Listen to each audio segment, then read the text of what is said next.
Operation सिंदूर को एक as a military operation आप कैसे देखते हैं और as a political fallout आप क्या देखते हैं? सरकार ने कहा, हम लोग के विदेश मंत्री ने कहा कि जो सीज फायर हुआ वो पाकिस्तान की पहल पर हुआ। तो अगर पाकिस्तान के पहल पर सीज फायर हुआ, इसका मतलब कि पाकिस्तान दबाव में था। तो अगर पाकिस्तान दबाव में था 1 दिन या 2 दिन के सिंदूर ऑपरेशन सिंदूर के बाद, तो भाई आप काहे सीज फायर किए? आपको 2-4 दिन और चलने देना चाहिए था, वो पाकिस्तान को मार के सेना वाले ठंडा कर देते। तो ये तो सरकार अपनी ही बात में फंसी हुई है। सरकार ये कह रही है कि मिलिटरीली ये सक्सेसफुल है। तो जब सक्सेसफुल था, पाकिस्तान घुटने पर आ गया था, आपसे सीज फायर के लिए रिक्वेस्ट कर रहा था, तो आपने सीज फायर किया क्यों? देश की जनता तो यही पूछ रही है कि भाई सीज फायर ये अचानक से क्यों हो गया? ट्रंप जी अपना अलग डफली बजा रहे हैं कि हमने अमेरिका से ही करा दिया।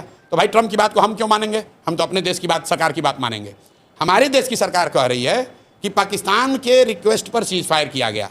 तो देश के नागरिक होने के नाते हम लोग पूछ रहे हैं कि भाई इतने दिन के बाद मौका मिला था, आपने ऑपरेशन सिंदूर शुरू किया, देश भर के लोग आपके साथ खड़े हुए, और पाकिस्तान की हालत ये हो गई कि एक ही दिन में सीज फायर के लिए वो घुटने पर आ गए थे, तो 2-4 दिन और चलने देते। अमित शाह जी ने कहा है पार्लियामेंट में कि हम लोग वो लोग हैं जो देश के लिए जीने मरने वाले हैं, पाकिस्तान ऑक्यूपाइड कश्मीर को लेना हमारा लक्ष्य है। तो अगर पीओके लेना लक्ष्य था और पाकिस्तान घुटने पर आ गया था, तो काहे सीज फायर किए? अगर बलूचिस्तान को आज़ादी दिलानी थी, पाकिस्तान घुटने पर था, तो क्यों समझौता किए? मतलब लोग तो ये पूछ रहे हैं कि भाई आपने सायरन बजवाया, प्रैक्टिस करवाया, तो हम लोग तो तैयार थे 2-4-5 दिन के लिए। एक ही दिन में काहे सीज फायर कर दिए? 2-4 दिन और चलने देते, पीओके ले लेते हम लोग, तब आप कर लेते।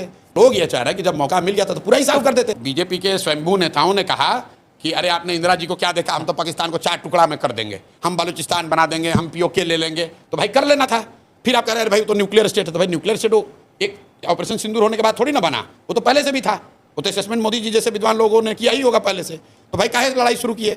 और किए तो पूरा करना चाहिए। देश की जनता ने तो नहीं कहा कि हम लोग न्यूक्लियर वाले से डर रहे हैं। भाई बीजेपी को अगर आप मुझे एनालिस्ट पूछेंगे तो चुनावी नुकसान होगा जिस मैनर में ऑपरेशन सिंदूर को जिस मैनर में रोका गया, और खासकर ट्रंप के ट्वीट के बाद।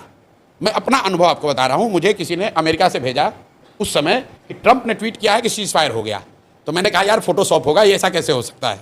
ये विश्वास नहीं कर सकते हो आप। स्पीच था उनका। हाँ नहीं, ट्वीट पहले, सबसे पहले ट्वीट आया था। तो मुझे ऐसा लगा, मुझे खुद लगा कि अरे यार ये तो हो ही नहीं सकता है। तो मतलब देश की जनता को ये लगा कि यार इतना बड़ा जब हम लोग तैयार मेंटली प्रिपेयर हो ही गए थे, तो 1-2 दिन 4 दिन एक उसको लॉजिकल कंक्लूजन तक ले जाना था।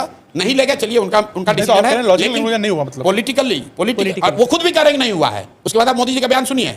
डैमेज कंट्रोल करने के लिए वो क्या कह रहे हैं कि ऑपरेशन सिंदूर जारी है, उसका फॉर्म बदल गया है।